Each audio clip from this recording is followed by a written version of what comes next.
Rex Stevens and Paul Tarek.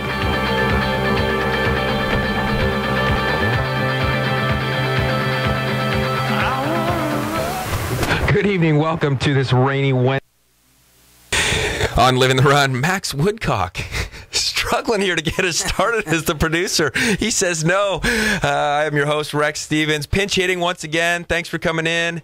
Former Major League catcher, current Chicago Cubs scout, Adam Melhuse.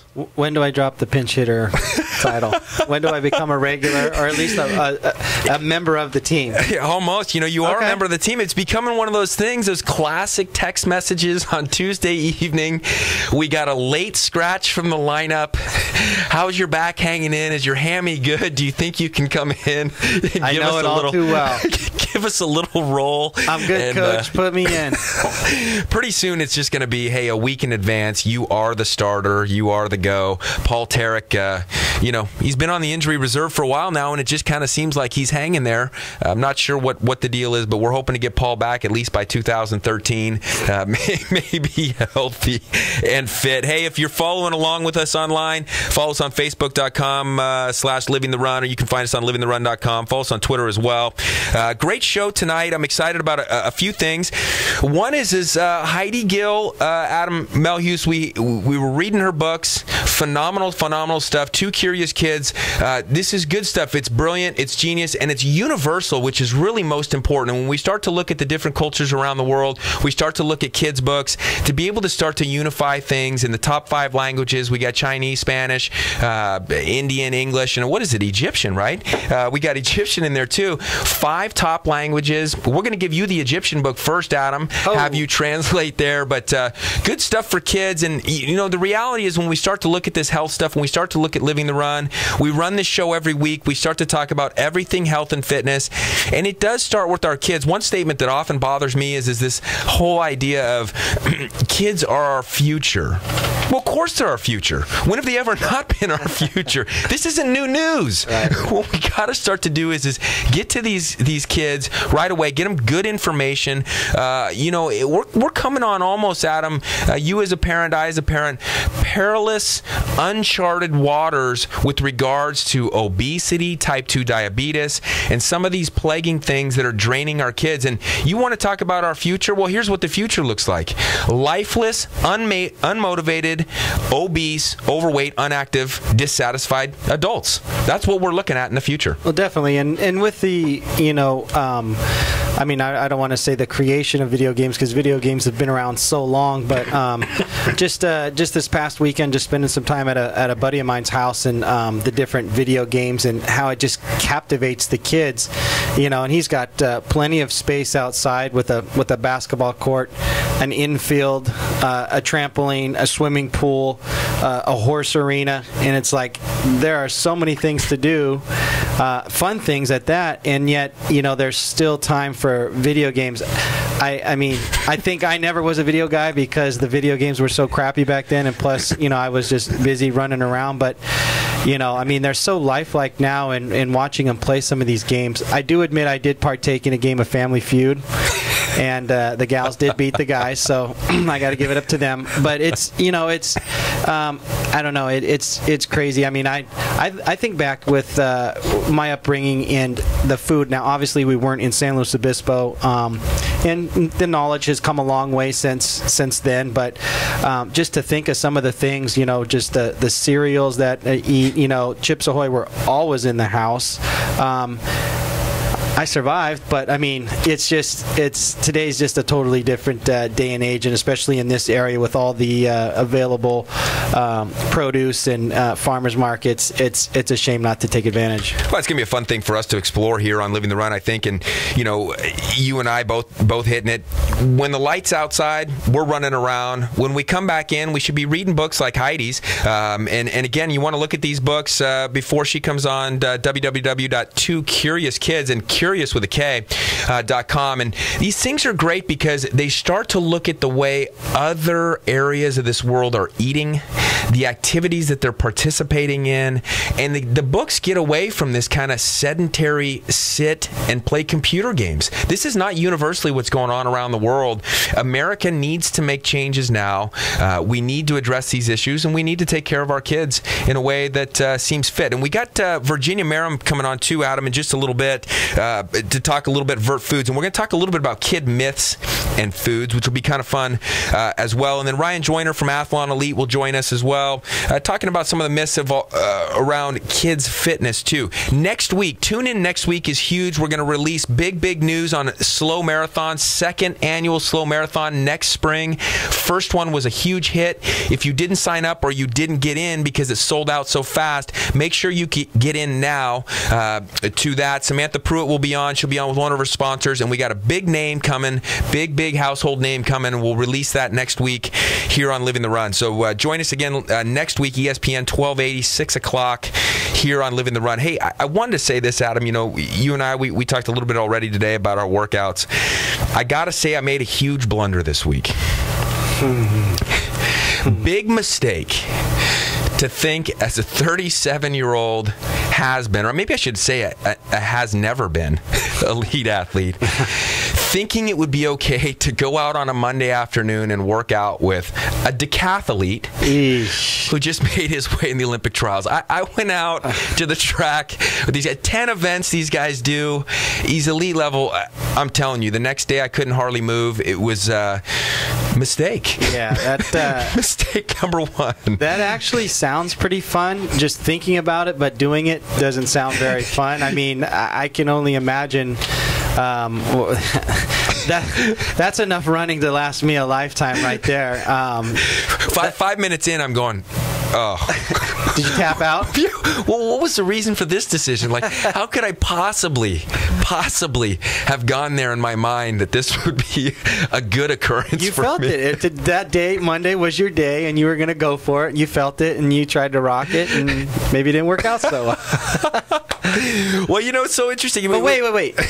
The effort was there. Isn't that what we're all about here? Yeah. You went off and you did it. You tried it. You got it. I lived the run for sure. There you go. On that day. And I lived the run today, too. What a great day to be out there in the rain. Phenomenal rain. I was actually running across your front yard today. Hopefully didn't scare your wife. Waving to her as she's hanging some Christmas lights and so forth. Again, we won't talk about that beauty of a vehicle in front of your house. But what was beautiful is your latest profile, Adam. I love those photos that you guys put up on the website. Good stuff. But anyway, we got Virginia calling in right now. We got to taste some food here, Adam. I can't remember if you've tasted the food with Vert Foods. You haven't had the opportunity to get in with Vert Foods. This is a treat, to say the least. Virginia, are you there? I am here. Good evening. Hey, Adam Melhuse, you got a new potential customer here. You got Heidi Gill in studio as well, author of Two Curious Kids. We are going to be challenging this. We got 6 kids between the three of us sitting here. One of the things, of course, that we always worry about as a parent, and not only just as a parent, but we worry about as ourselves as adults, is how are we feeding ourselves at that lunchtime time, 11 o'clock, noon, 1 o'clock. I had a lady again today say, gosh, her work is just full of sugar and coffee. How do we avoid that at the schools of juice boxes and packaged items? Give us a few tips at what we're looking at here in studio. Well, first I want to mention that you're probably just as excited about this bento box that I created as my children were. It's part of that myth that there's something distinctly different between kid-friendly and adult-friendly, and I don't think there's much. We get excited about bento boxes as my kids do, and what you have in front of you is a nice little bento box, which is a little separated-out box with different items, and I put some rice wraps in there, all with fresh vegetables that we got from our garden, with a little dipping sauce made from homemade mayonnaise and organic maple syrup and fresh dill. Then there's little sushi rolls, and just so you guys know, these are the absolute favorite things my kids love to make. Those rice wraps and those sushi rolls, they can make them all night long. You put an array of vegetables and fruit out, and they'll just roll away. It's such an interactive, fun thing for them to do. And then I made little quiches for you guys tonight without any crust, and then some dates that are stuffed with sausage. These items that I have here, this is such a point of passion for me to talk to people about how to feed their kids. So often we have been preyed upon by marketing companies convincing us that our children need something different. As parents, our primary concern is to feed our children good foods, to make them grow, to not starve them, to make them healthy. This is a primal instinct in us. So when someone comes to us and says, your children must have this is what they need, we have a tendency to listen to that before we actually go through and evaluate or actually decide on what's good. The milk situation was a huge thing in the 90s. Kids have to have milk. That was told to us over and over again. So many parents just gave their kids milk, realizing that actually there were some detriments to the way that milk was processed and some of the sugars and some of the non-fat processing that happened that was actually doing harm to our children, especially their guts. But as parents, we wanted to make sure that our children's bones and teeth were healthy, and we thought, well, everyone's saying it, so let's do it. I make food weekly for families, and the biggest battle I have is parents come to me and say, but what's kids-friendly on the menu? What will my kids eat? Well, the reality is, parents, your kids will eat food, and they'll eat food that's good for them. They're minus maybe chopping things up a little smaller. There's nothing about kid-friendly that's for real. That's like saying that a restaurant who has alcohol and coffee makes it an adult-friendly restaurant. It doesn't make it an adult-friendly restaurant because it serves things that are bad for them. So I want parents to first really think about that when they hear that word kids-friendly. Make sure that something sort of dings in your head and wonder why someone's having to market food towards your kids. The other item that I want to tell parents is that there's some very distinct instincts that children have when it comes to eating. It happens when they're very little. One of those is that they will crave things that are colorful. The reason why is because things that are colorful usually have lots of nutrients in it. Usually. There is a but to that. Then there's also that would be Paul Tarek's Lucky Charms. Exactly. And this is part of how we get preyed on. And the other part is the instinct for something to be interactive. So in both cases, food product companies like Lucky Charms, the juice box companies I just found out now have word search games on the back of the juice boxes. They prey towards our children and towards us, towards that natural instinct. The color, let's just put some food dyes in it. As long as it's bright and colorful, children will go towards it. Yes, because that's what instinctually we're supposed to do, but with fruits and vegetables. If it's interactive, so AKA has a toy inside of it or has a word search game on it, kids will go towards it. The reason why interaction in food is so important on every level, from the making of it to the eating of it, is because instinctually we're hunters, we're gatherers. Children know that. They want interaction in their food because that's what they're craving. They want to go pick the apples and then make the apples into apple pie. I watched my daughter pull a ruby grapefruit off of a tree and consume the entire thing because she wanted to know what it tasted like because she had pulled it from the tree. It's that interaction that the marketing has really gotten to our kids. And so we as parents, I tell people this all the time. Why in the world would you give your child something that's compressed and dyed to look like a fish instead of just giving them fish? What is it about a cracker that looks like a fish? You're being a bit too logical here, Virginia. This is interesting thing. And can I debate with you here? I'm a bigger fan of the flame grapefruit, not the ruby red. Gabe from Gardens by Gabriel, he's been a guest to Living the Run. He would say the same thing. Hey, wrapping up with Virginia here on Living the Run, ESPN 1280 The Ticket. Real quick, talk about the cost on this real quick. We got three things kind of sitting here, spring rolls and a few different things. What's the cost on a meal like this for parents or even for adults? I mean, this is, like you said, we need to get past the notion that somehow kids are different than adults. The food adults bring home and eat should be given to the kids. There's not that there's some different scenario here in their human physiology. So this is a great lunch for any of our Living the Run listeners, people who have just done a workout, done something hard, and want to recover. But talk about the cost on something like this.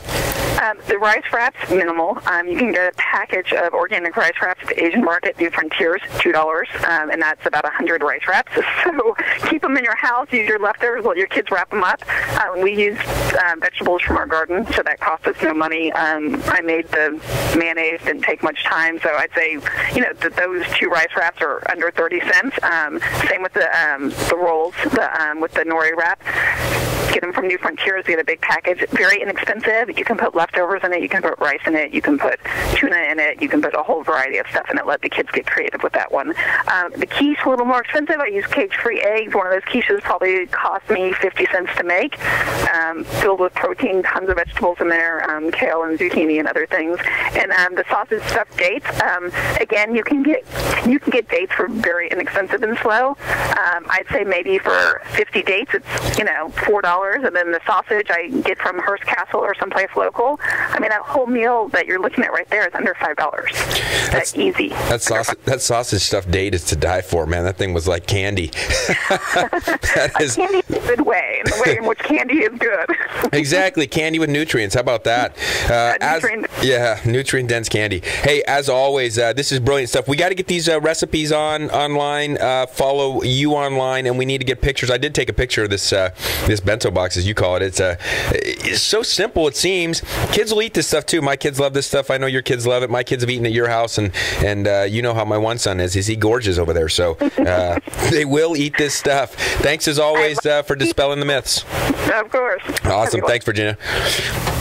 Good stuff, Adam. I think when you first initially look at something like this, and we're going to ask Heidi Gill, our next guest, in just a little bit, does it appear intimidating at all when you look at this and go, geez, that looks like a lot of preparation. It looks like a lot of work. Looks like I can't find those items in the store. These aren't the spots that I generally shop in the store. I don't even know what some of this stuff is. And we're trying to use some of this information to put it out there to make it easier and more routine, so that these are the items that become the obvious ones that we use, the ones that we bring home in the cart, not the ones deleterious along the way. Well, definitely. Wow, by the way, that stuff was, I think I've got a bite of egg left, and that's about it. But phenomenal stuff. It tastes so good. It's, with the internet now, too, I'm sure you could somehow Google or, drum up some of these recipes, if not on Virginia's website or something. But, yeah, it does look a little bit like I myself probably couldn't do something like that. But, my wife with following the instructions and maybe a one-time lesson, hey, that stuff was really, really good. Come on, man. You were a professional athlete. You could do anything. Well, not quite. Hey, Max is telling us to go to the break. When we return, stick with us. We got Heidi Gill, author of 2 Curious Kids. Written in 5 languages. Guys, this is a great book. It's a must book to have at home. When it comes to the holidays, bring these books home. We're getting away from video games, onto books. Books that need to be read to show that there's similar things going on with similar kids around the world. Let's start adopting similar principles that motivate our kids, maximize our kids' human potential, and take our kids to the next level and make sure that they succeed. So we will return here. Living the Run, ESPN 1280 The Ticket, with Heidi Gill, author, 2 Curious Kids. Stick with us. My name is Chris Randolph, and as a local track and field Olympic hope in the Run here on ESPN 1280 The Ticket. Again, if you're just catching on with us, you can always follow us on Facebook.com/LivingTheRun. Follow us on LivingTheRun.com. We'll put up the podcast. We'll put up the videocast. Get some good looks at Adam Melhuse here in studio. He's feeling fit. He's looking dry, and I'm not dry still. Big mistake out there making that run. It's all that hair of yours. Too much hair, and silly run. Came back, sat in the car, went to get lunch. Come in after work, sit in the seat, and somehow expect it to be dry. Not having a good week this week, just making mistakes there, thinking I can take on a decathlete who's a Olympic hopeful. Wow. It can only get better, and I think it's going to get better right now. We have no choice but to get better. We have a fantastic author in studio, local. Heidi Gill, author of Two Curious Kids. You can find it at twocuriouskids.com. Curious with a K. You can follow her along more on Facebook as well. Heidi, thanks for joining us. Thank you for having me, Rex. This is an honor. Well, so what do you think about these? You know, you're a parent of two. It's kind of inspired you to write some books. What do you think about these bento boxes that we just had? We saw from Vert Foods. Is this plausible in the Gill household? Yes, definitely. Especially if we put Jag to work on it, right? Yeah, that would be helpful. How about the grocery shopping? Could Jag find those items in the store? I think is the big thing. It's kind of like Where's Waldo, right? It's like where are these items in the store? I'd go right to the frozen section to see if they're there. Yeah, does it seem plausible? Okay, Heidi, let's get down to it. You know, you got 5 books in 5 languages. We're counting on Adam Melhuse to read to us in Egyptian by the end of the show. He's got a few minutes and a couple more breaks. But talk about what spawned this idea. These are cute books, fantastic books. We'll talk about some of the different details in them. But what spawned the idea to write the books in the first place? You know, that's a great question. I grew up actually in Southern California, next to the Mexico border, and learned Spanish from a very young age. And then married my husband Jag, who's actually East Indian. And so we just always knew that we wanted to teach our kids about different languages and cultures, so that our kids communicate with their grandparents, and so that I can understand my mother-in-law and, you know, conversation and everything. And so throughout the years, we've kind of taught each other. For example, like my mother-in-law, I just have gotten more comfortable with the language, and so now we can actually communicate quite well. So about 3 or 4 years ago, I started looking online for some books to teach my kids about his language and other languages, and I just really couldn't find any that really fulfilled my desires and needs, and so I started to write my own. And so 3 years later, here I am with 5 books, and it's been a long process, but it's fun. This is the fun part. This is the fun part. You know, it's so great. The one thing that we kind of talked about is that universal aspect of just being a human. And that's one of the things we talk about on Living the Run is hey, look, we all need our health, right? Health is our biggest asset. And if we don't have our health, it doesn't matter where you are on the planet. Life is not good. You struggle along. We had Winter Vanecki on, and we've had her on a couple times, 13-year-old doing some amazing things. And when she talked about running a marathon in Kenya, it was such a kind of warming experience to kind of understand that there's kids out there cheering her on, just like our kids here have their heroes, you know, and there's kids there running, and there's adults there running, and although the scene and the whole kind of hoopla that goes along with a marathon that, you know, we were promoting slow marathon here, is going to come in a second here, wasn't there, but the universality of running was there. And I think that's kind of what we're seeing with kids. Yes definitely. My books just are very similar concept throughout the books, but it just shows that kids, you know, there are some differences in each country, but kids have similarities. You know, they like the same sports in different countries, and some of the same foods are eaten, and it just kind of just show just to respect other cultures and to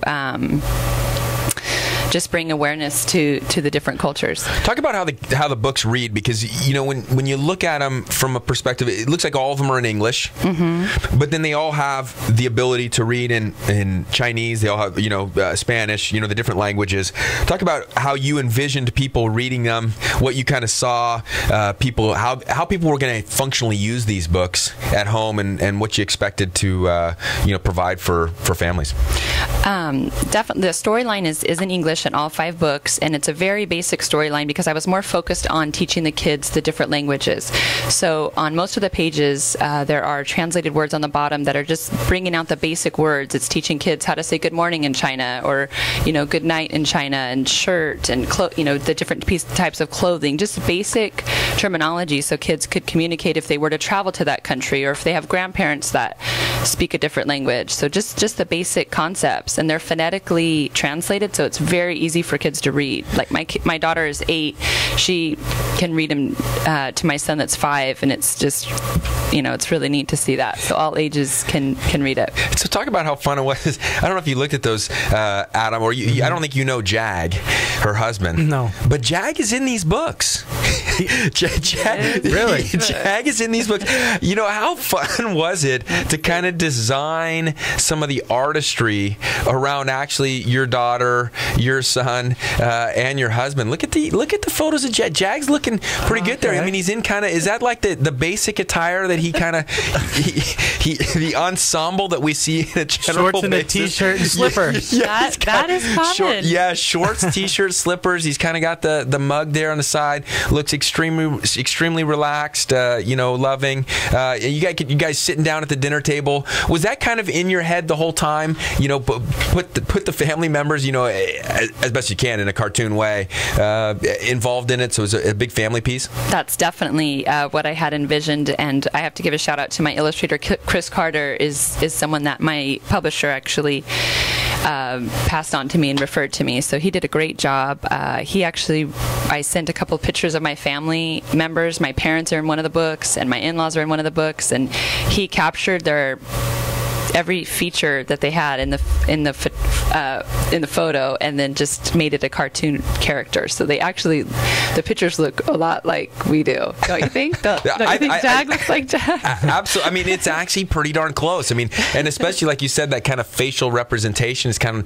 It's like you remember those amusement parks you used to go to, and that artist would just have you sit down, and in 5 minutes they could draw. Right. Jeez, it looks like a photo. How do they do it that well? Yeah, I mean, props to you on this book. Again, we're talking to Heidi Gill here, author, mother, and leader in this industry of writing books universally for folks and getting them in all 5 languages. I guess we know that there's more Chinese, spoken than anywhere in the world, right?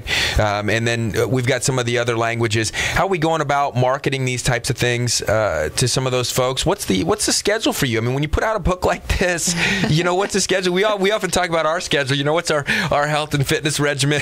What are we doing? What's on our calendar of events to go forward? How do we promote this, and how do we get this moving in such a way that it becomes universal, it gets in all the homes, and it just becomes kind of commonplace in the way we write children's books? I definitely think social media is probably the first kind of. I actually started that a couple of years ago when I was working through the process and created and grew my social media following, and that's what's helped, because you can track your followers in different countries and try to communicate with them in different countries as well. But I've been doing a lot of author visits at schools, and that's been really enjoyable. I have a big one coming up this Friday in the Central Valley. So I definitely, it's as much as you can take on, I guess. Yeah, I mean, totally. It's amazing. All I did was mention to more than a handful of people today. They said, who's going to be on the show tonight? I said, Heidi Gill, before I could even start to get into, she's an author, she wrote these books. It's, Heidi Gill, she's genius online. She helped out this office, she helped out these people. Nobody knows how to socially network better than her. She's so great. They talk about your media presence. I've always been a big Jag Gill fan. I never knew you as well. And we'll talk about maybe some of his creations. But, it's amazing how many people you've got locked into you because of the presence that you're putting out there. And I think that the message is so brilliant. Again, when you take that kind of non-aggressive message, and more all-encompassing message that says, hey, we're all mothers and fathers and friends and brothers and sisters, parents that care deeply about what our kids are doing. The message is obviously resounding loud and clear. If for the people listening to this show and for listening on the podcast soon, on livingtherun.com or on Facebook /livingtherun, what's the best way of purchasing these books? Is it best, if you want to put it in a stocking, you want to give it for Christmas, what have you, is it best to buy it off of Facebook? How are people buying these books? Yes, you can. There's a shopping cart capability on my Facebook. That's Two Curious Kids with two Ks, facebook.com. And my website, still a work in progress, but you can actually order online as well through a phone, or you can email me as well. And if you email me personally, I'll sign the books to whoever you want them signed to. And we're running a great special for December. It'll start on December 1st. 1st, we're going to do buy one, get one free on all books, and then 25% off the bundle. So the books are sold individually as well as all 5 together. That's phenomenal stuff. I've already got it, as I told you. I got to send it. My brother, his wife, Chinese, the whole family, all from China, and great thing to send books out to them for Christmas. They're having their first kid, next spring. I'm excited for them, and there's just all these opportunities for people to get these books out and make this multicultural and go forward. I want to talk to you after the break a little bit more about kind of this entrepreneurship ideas. Your household is entrepreneur crazy. It's good stuff. But what it really is it's goal setting stuff. It's stuff that people need to understand when we start to talk about living the run, health and fitness, starting to talk about mental clarity, getting themselves driven to move forward. These are things we want to talk with you about. So more with Heidi Gill, author of Two Curious Kids. That's Curious Kids with 2 Ks on Living the Run here, ESPN 1280 The Ticket. Puma Aquatics team offers year-round swim programming for Living the Run on ESPN Radio 1280 The Ticket.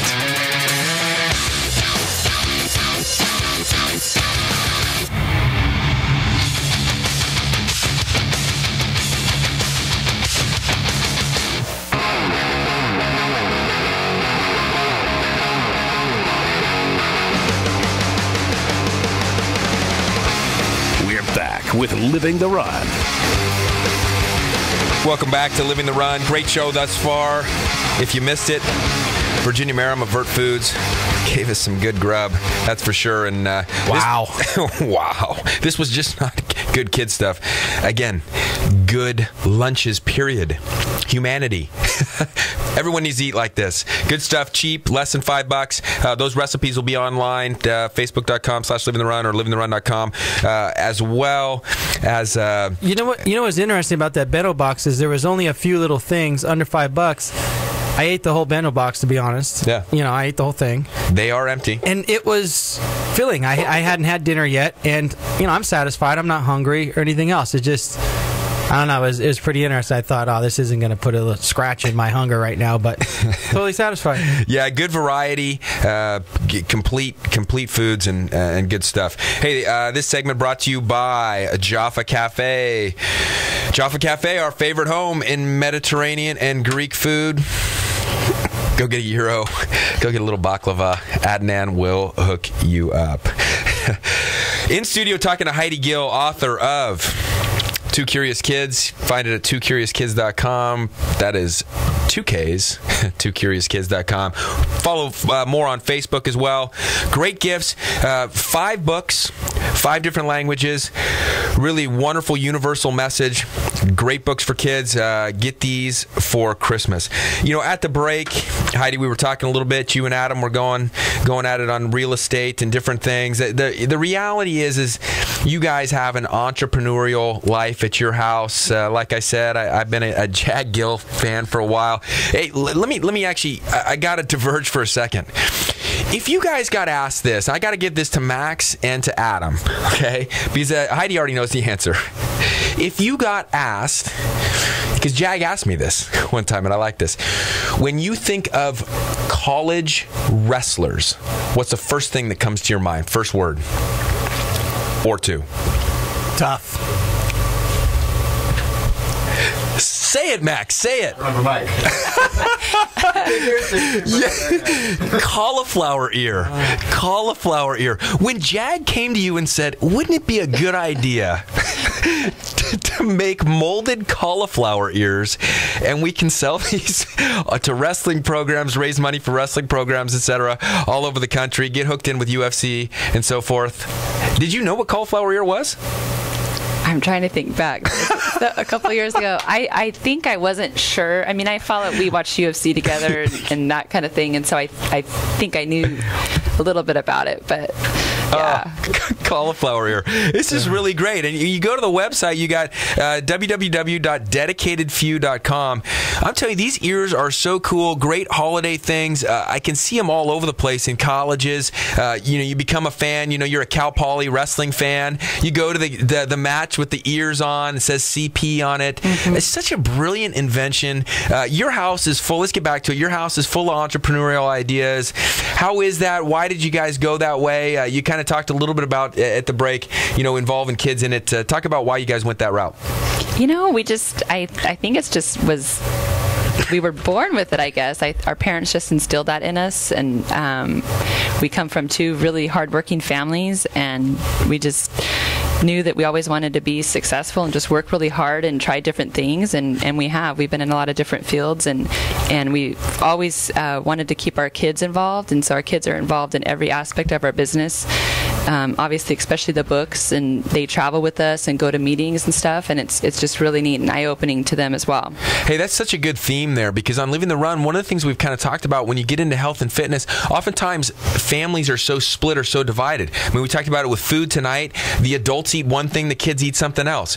Well, dad goes out and does his little exercise thing, but mom's at home with the kids, or dad's at work all day, mom's at home, or vice versa, whatever it is. Mom's out doing her classes, dad's not involved, kids aren't involved. What a really neat thing to bring in health and wellness into your family is to include them in all aspects, including business. Now, are you guys always, when I think about the entrepreneurial ideas, oftentimes, people start to get stressed, things get to squash, you got to come up with money, you got to come up with finding a great illustrator, for books, like in your case, that kind of thing. Both of you seem to keep such great composure. Is this like, is your house, we show up at different times, we're going to see some meditation and some yoga going on in there? How do we keep the stress-free life going when you got hands in so many different buckets? That's a great question. I think that definitely falls on the lines of your health and wellness, because we work out regularly, and that really helps as well. And we just try to do fun things, and but we do work out sometimes as a family. We need to do more of that, probably, just like everyone. It's just finding the time and scheduling it in and stuff. But our kids are active as well. They do gymnastics and tennis and stuff. But we definitely try to keep up with that as well. Try to keep up with it. In the spirit of living the run, we talk about just, whether it's physical fitness, getting off the couch and just get going. So as we've taken a turn here towards entrepreneurship and different ideas, how do you get going with that? I mean, because I'm sure some of us, or a lot of us anyways, have ideas, and I won't even preface that by saying good ideas, just ideas. And then how do you put that into action? Because at some point in time, after you've crunched your numbers and you took the pencil to the paper and you're sketching it all out, and and then at one point in time it comes, okay, we either go or we don't go on this. Mm-hmm. I mean, so is it just the proverbial leap of faith? Or I mean, where do you just trust the gut and say, hey, if everything works, this is great. If not, we're a little less in the pocketbook, and we start all over. Hey, let me chime in on that. So how close was it? We're talking to Heidi Gill here, author of Two Curious Kids, 5 books in 5 languages, phenomenal stuff. These need to be in your stocking stuffers or Christmas presents. Heidi, how close was it? Did it ever get close with what Adam was saying, where you're starting into the book, you're starting to get frustrated, things aren't going as well, or was it, we're rolling with this to the end? Well, of course, with anything, you always have struggles and stresses and whatnot. And there were times that I'd be sitting at the kitchen table writing the books, and I didn't know what to write. And when my publisher said, I think we should do the 5 languages, all at once, that was very stressful too, because most people, if you're ever going to, write something, you're going to write maybe 1 book at a time. So doing 5 at a time and having the translations, of course, it took a lot. It took a lot of focus, and I just actually went at my own pace because I am a mother first. So I just kind of slowly went at my own pace and kind of just let it come to me and just stayed patient with it, and it just kind of ended up flowing.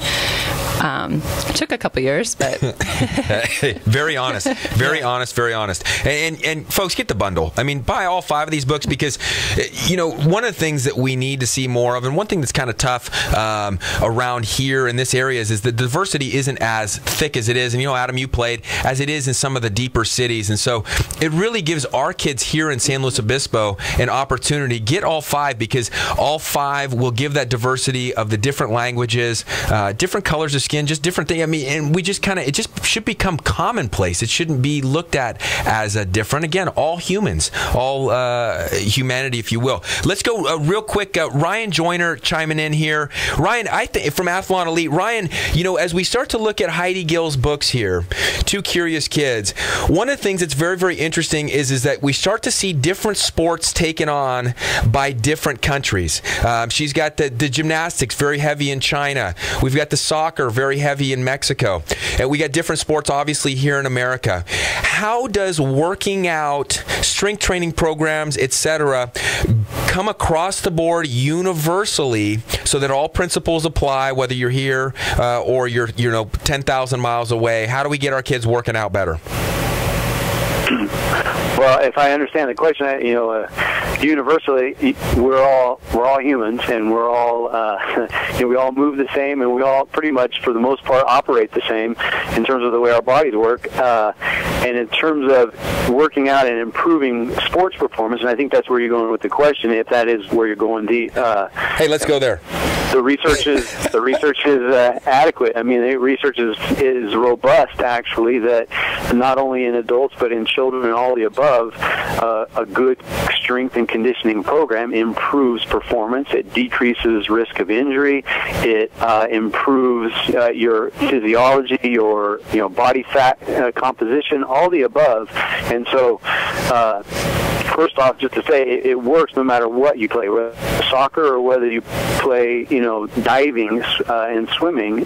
Strength training is going to improve performance. There's no doubt about it. Hey, what are the myths? Sorry, Ryan. What are the myths surrounding, kids and strength training, kids and fitness? What are the common myths we hear that we need to dispel so that we can keep our kids active and keep them injury-free?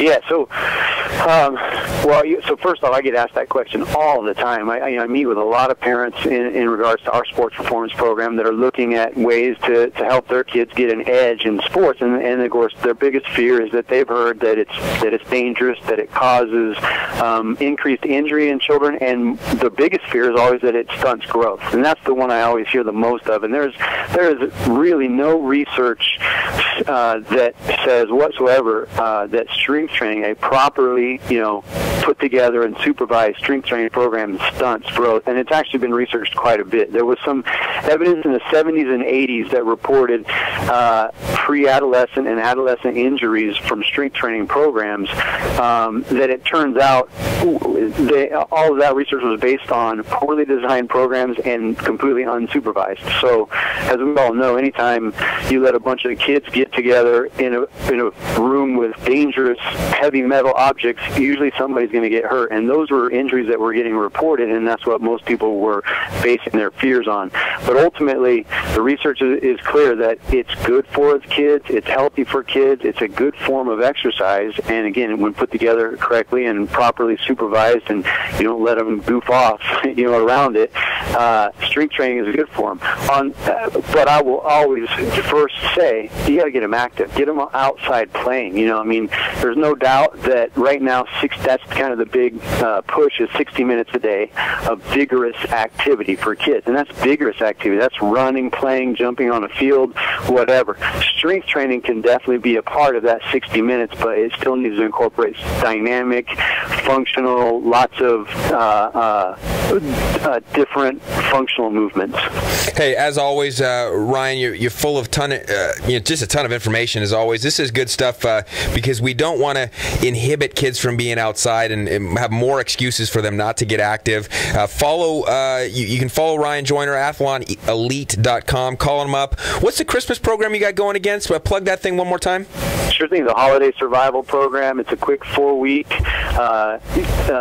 program that either is 4 days a week or 1 day a week. The person has a choice, and it'll keep you in shape through the holidays, and at the very least keep the exercise habit going, and gets people started that want to develop the exercise habit. So get in now before the new year. Get into Athlon Elite. Follow him at athlonelite.com. Call and ask for Ryan Joyner. Get in for some training sessions. Thanks as always, Ryan. You got it. Thank you very much. All right, Heidi. As we come to the end of our show every time, we tend to do something that we call tips and takeaways. So you can kind of join us for this. I didn't originally tell you that we would be doing this. But anyway, tips and takeaways. And what we try to do is we try to give the listeners something that we talked about in the show, something that they can take home with them moving forward to make better decisions, both as parents, as just leaders in the community, in this realm of health and fitness and reading, literature, communicating with others better, getting ourselves intermingled in such a sense of one voice together rather than a bunch of ultimate voices. So tip and takeaway, I'll let you shoot it. Oh gosh, yeah, you didn't fill me in on this one. On the spot, Heidi, come on.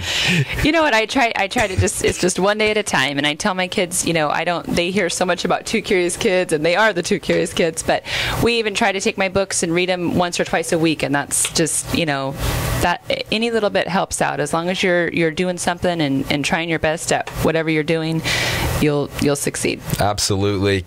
Adam Melhuse, tip or takeaway? Bento box, phenomenal. Want to know more about that? I got dibs on the Spanish book. Oh, Melhuse is taking the Spanish book. I need the Spanish book as well, but I'll buy that. I'm going to buy the bundle. I need the Chinese book, though, for sure. That is. My tip and takeaway, Adam, pinch hitter in baseball, but you are a darn good pinch hitter in radio. This is will you pay as well as baseball did? This is what I'm taking away from the show. I don't know. Max deals with the contracts. I'll let him hang in there. Heidi, thanks so much for coming on the show. Again, if you missed it, follow us on livingtherun.com, Facebook/livingtherun. You can get this podcast. You can get this video. Go to the website, www.twocuriouskids.com. That's 2CuriousKids with 2Ks.com. You can follow her on Facebook as well to pick up those great Christmas gifts. Next week, don't forget, big news coming out of the slow marathon. Big news, big guest. So as we say, thanks for listening. As always, for Max, for Adam, for Heidi. Next week, live healthy, live bold. Come live the run.